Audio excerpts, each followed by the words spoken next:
Mga boss, ayan, nandito ako ngayon sa loob ng Honda Abad Santos at kasama ko si Sir Harold. Yes. So, tatanong natin kay Sir Harold kung ano ba yung mga requirements na kailangan kung sakaling mag-apply kayo dito sa kanila. So, Sir, ano ba yung mga kailangan na requirements dito sa Ayun po. Honda? Yun po, pag business po, kailangan po natin ng barangay business permit, tas 2 valid ID lang po.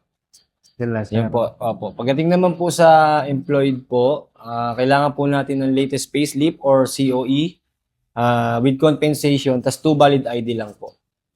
Yun po. Okay. Paano naman yung mga riders, Sir? Kunyari, Mga riders alam po, mo, yun po. rider na Yung online booking po nila, yung mga profile app po nila dun sa Lalamove or yung mga Joyride, Angkas, yan, yun po, yung mga profile po nila, kailangan po natin yan.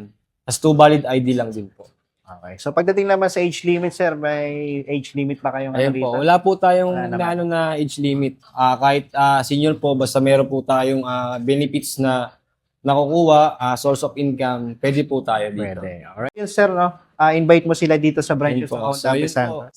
Ini-invite ko po kayo dito sa Honda Abad Santos na magpunta or mag-apply po kayo. 1 day, 4 hours lang po ang process po namin dito sa Honda Abad. Once Once na, na, Sir, no? opo. Basta kompleto sila ng Opo, requirements. basta mabilis po ang process namin dito.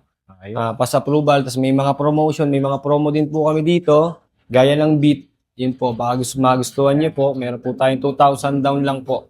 Ayan, nakita nga ako ditong promo nyo na may libre Opo. pang helmet, no? Yes po.